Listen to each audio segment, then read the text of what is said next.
Hello दोस्तों, guide करेज संस्थान आपका वेलकम करता है। शिक्षा की जड़ें कड़वी होती हैं, लेकिन उसके फल उतने ही मीठे निकलते हैं। जी हाँ दोस्तों, इसी विचार से, इसी थॉट से हम लोग आगे बढ़ते हैं। और जो साइंस का दूसरा चैप्टर है, एसिड, बेस एंड साल्ट, इसको लेकर के आगे चलते हैं। उसके बाद बहुत सारी क्रियाकलाप हैं, इनको वन बाय वन सीखते हैं। यहाँ दोस्तों, अम्ल क्या होता है इसको पहले सीख लेते हैं। क्षार क्या होता है, साल्ट क्या होता है, इसको हम लोग पहले जान लेते हैं। व्यवहारिक रूप से देखा जाए तो अम्ल स्वाद में खट्टे होते हैं। क्षार को देखा जाए तो ये क्षार स्वाद में कड़वे होते हैं। साल्ट की जब बात किया जाए तो ये नमकीन होते हैं। जी हाँ दोस्तों, अम्ल, क्षार और लवण इस तरीके से हम सीख रहे हैं, लेकिन हम लोगों को एक साइंस के फॉर्मेट में सीखना है, साइंटिफिक के फॉर्मेट में सीखना है। ये क्या होता है, तो आप जैसा कि देख रहे हैं HCl, H2SO4, HNO3, CH3, COOH, इस तरीके से आप जो देख रहे हैं KOH, NaOH, BOH का होल ट्वाइस, ये सारी चीजें जो देख रहे हैं ये सब अम्ल, क्षार और साल्ट है। जी हाँ दोस्तों, इनको वन बाय वन सीखा जाएगा कैसे होते हैं। पहले बात करते हैं अम्ल की। अम्ल जैसे कि मैंने बताया स्वाद में खट्टे होते हैं, एक परिभाषा। दूसरा ये कि जो H+ आयन का त्याग करते हैं, इनको जब तोड़िएगा तो H+ आएगा। H देख रहा है ना, हाइड्रोजन आयन का जो त्याग करते हो वो क्या कहलाते हैं, अम्ल कहलाते हैं। एक परिभाषा और, आपने pH वैल्यू का मान सुना होगा, जैसे कि HP लॉरेंस ने pH मान का खोज किया था। जिस जलीय मीडियम का pH मान 7 से कम है वो क्या है, अम्ल है। जिस जलीय विलयन का pH मान 7 से ज्यादा है वो क्या है, बेस है, आपका क्षार है। जैसे पानी की बात करते हैं, पानी उदासीन होता है तो इसका pH मान कितना होता है, 7 होता है। आप स्क्रीन में बहुत सारे ऐसे मान आप देख सकते हैं, जैसा कि दिखाई दे रहा है। जो पानी है, जो H2O है, उसका pH मान 7 होता है, क्योंकि वो उदासीन होता है। ना तो वो स्वाद में खट्टा होता है, ना स्वाद में कड़वा होता है, उदासीन होता है, इसीलिए उसका pH वैल्यू जल का 0 होता है।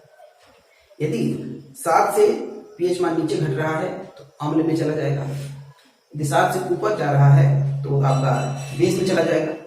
इसी के साथ साथ जो क्षार होते हैं, जैसे कि जो स्वाद में कड़वे होते हैं, जो हमेशा OH- का त्याग करते हैं। जी हाँ दोस्तों, इनको जो हम लोग तोड़ेंगे, पोटेशियम हाइड्रोक्साइड को जो तोड़ेंगे तो K+OH- आएगा। सोडियम हाइड्रोक्साइड को तोड़ेंगे तो Na+OH- आएगा। ये देखिए,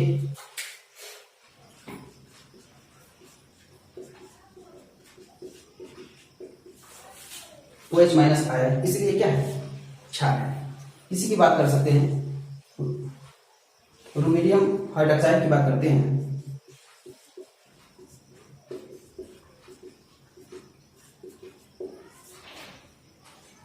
इसलिए ये क्षार हो जाते हैं। एसिड की जब बात करते हैं, HNO3 की बात की,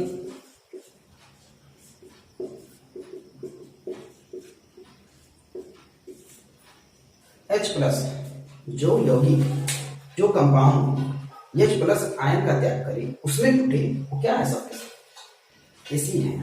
जो यौगिक, जो कंपाउंड जो OH- में टूटे वो क्या है, बेस हो जाता है। बहुत आसानी तरीके से हम लोग सीख रहे हैं। तो ये सारे सब के सब टूट सकते हैं। पहले हम लोग देखेंगे ये क्या है। अम्ल की बात किया जाए साइंस की भाषा में तो हाइड्रोक्लोरिक, ये सब क्या है, अम्ल है।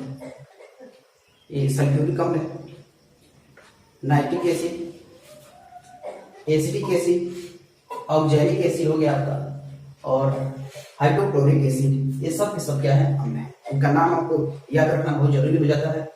जब क्षार की बात करते हैं, बेस की बात करते हैं, तो potassium hydroxide, sodium hydroxide, barium hydroxide, calcium hydroxide, lithium hydroxide और रुबिडियम हाइड्रोक्साइड, सीजियम हाइड्रोक्साइड और स्ट्रोंसियम हाइड्रोक्साइड। जी हाँ दोस्तों, ये सारे नाम हैं। पहले आप यहाँ पर कंफ्यूजन मत हो जाइएगा कि K क्या है, Ba क्या है, C क्या है, Li क्या है। ये सब एलिमेंट्स हैं। एलिमेंटों के दो या दो से अधिक एलिमेंट जब बन जाते हैं तो यौगिक का निर्माण करते हैं, कंपाउंड का निर्माण करते हैं।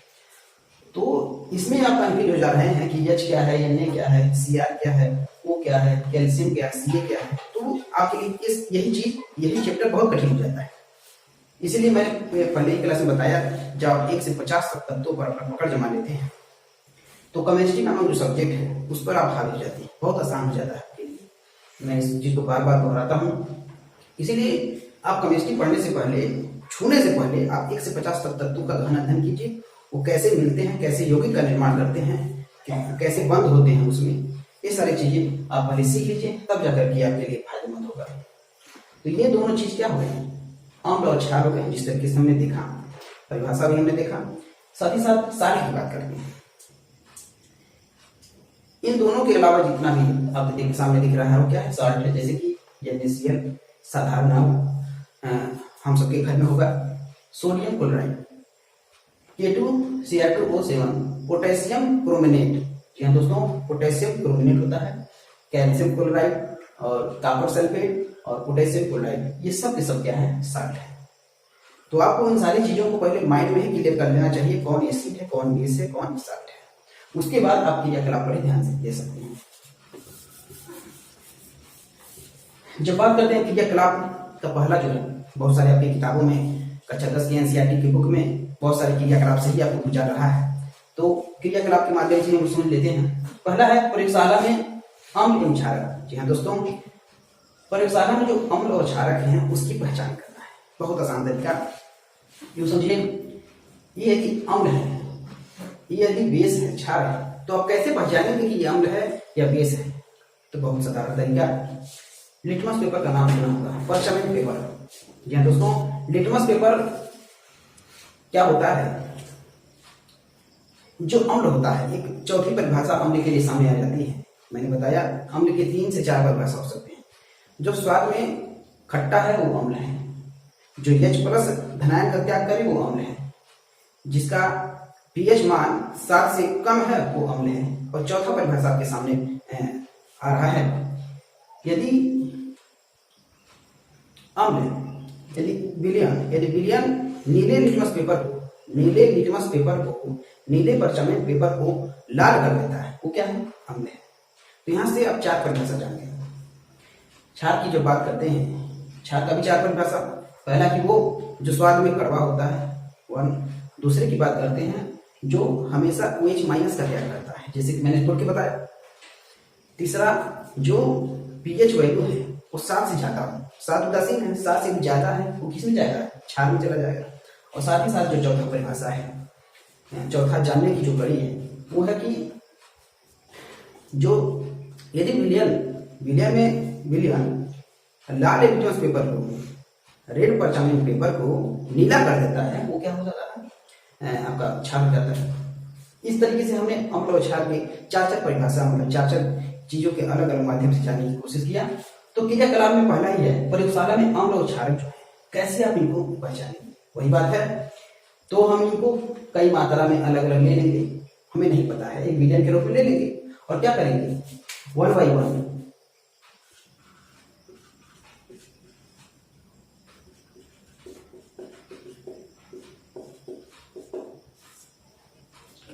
लिटमस पेपर से इनको 1 by 1 लिटमस पेपर से, चाहे बेस हो चाहे एसिड हो, इनको लिटमस पेपर से 1 by 1 गुजारेंगे तो पता चल जाएगा। जिसका रंग लाल हो जा रहा है, नीला लिटमस पेपर यदि लाल हो जा रहा है तो अम्ल है, लेकिन लाल लिटमस पेपर नीला हो जा रहा है तो क्या है, आपका क्षार है। तो ये पहला ही प्रयोगशाला है, आपको जांच करने के लिए रखा रहा है। आप कैसे पता करेंगे कि कौन सा अम्ल है कौन सा क्षार है, तो ये आपका ये रह गया। दूसरे की बात करते हैं। दूसरा जो मुख्य क्रियाकलाप रहा है, अम्ल क्षारक धातु के साथ कैसे क्रिया करते हैं, अम्ल क्षारक धातु के साथ कैसे क्रिया करते हैं। यहाँ दोस्तों अम्ल की बात करते हैं, मान लीजिए अम्ल, आप इसको ध्यान से देखिएगा, अम्ल H2SO4 ले लीजिए, है कि नहीं, H2SO4 अम्ल है, इसके साथ धातु की बात कर रहा है, तो आप जिंक ले लीजिए, जिंक के छोटे छोटे दाने ले लीजिए। और जैसा कि आप चित्र में देख रहे हैं, एक बीकर की तरह से दर्शाया है, ये बहुत सारी नॉर्मल बात है, मैं खाली क्वेश्चन बता रहा हूं। तो H2SO4 ले लिए आप, जिंक ले लिए, देखिए अम्ल हो गया, ठीक। जिंक की बात करते हैं तो धातु हो गया, ठीक। ये जब रिएक्शन करते हैं,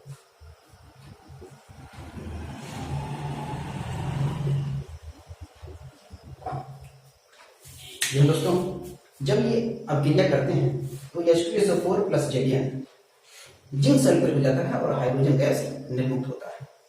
तो इस तरीके से हमने इधर देखा। ऐसे बहुत सारी चीज हो सकते हैं। इसके बाद हम लोग एक क्षार लेते हैं बेस। यहाँ दोस्तों जैसे कि आप सोडियम हाइड्रोक्साइड ले सकते हैं। उसके बाद आप एक जब जिंक को लेते हैं, जिंक धातु है, इसको लेना है।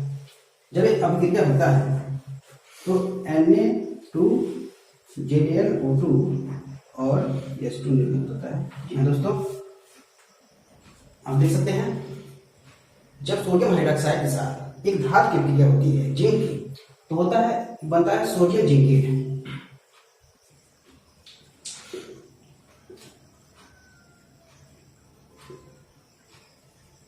सोडियम जिंकेट का निर्माण करता है और साथ ही साथ हाइड्रोजन गैस निर्मुक्त करता है। तो ये प्रक्रिया रही अम्ल के साथ धातु की क्रिया और क्षार के साथ धातु की क्रिया। इन दोनों स्थितियों को आप सामने देख ही रहे होंगे। अब बात करते हैं धातु कार्बोनेट, धातु बाइकार्बोनेट के साथ अम्ल की क्या क्रिया है। धातु कार्बोनेट का मतलब समझिए Na2CO3 और इसके साथ एक अम्ल भी चाहिए। अम्ल की बात करते हैं तो HCl। दोस्तों ये जो बनेगा NaCl plus H2O plus CO2, ठीक है। तो ये क्रिया रही हमारी बैलेंसिंग की प्रक्रिया में हमने सीखा पहले चैप्टर में। तो सोडियम कार्बोनेट, धातु कार्बोनेट सोडियम आपका धातु है, तो आप सोडियम कार्बोनेट ले लिए और साथ ही साथ अम्ल ले लिए और जो ये रिएक्शन हो रहा है, जो साधारण नमक बन रहा है और पानी और इसके साथ साथ कार्बन डाइऑक्साइड गैस निर्मित हो रहा है। ये एक बात और समझिए, Na2CO3 बोलते हैं धावन सोडा, धोने वाला सोडा। जी हाँ दोस्तों, इसके साथ हम बाइकार्बोनेट की बात करते हैं NaHCO3 प्लस HCl। बाइकार्बोनेट में H हो जाता है, डाई में क्यों होता है, ट्राई में 3 होता है, लेकिन जब बाई की बात किया जाए तो बाई में H हो जाता है, ठीक है। तो ये हो जाएगा आपका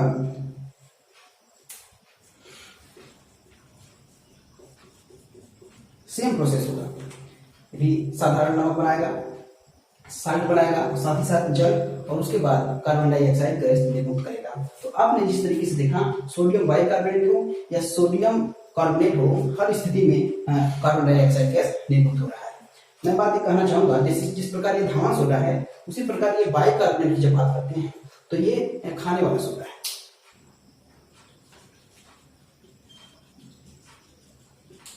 ये धावन सोडा,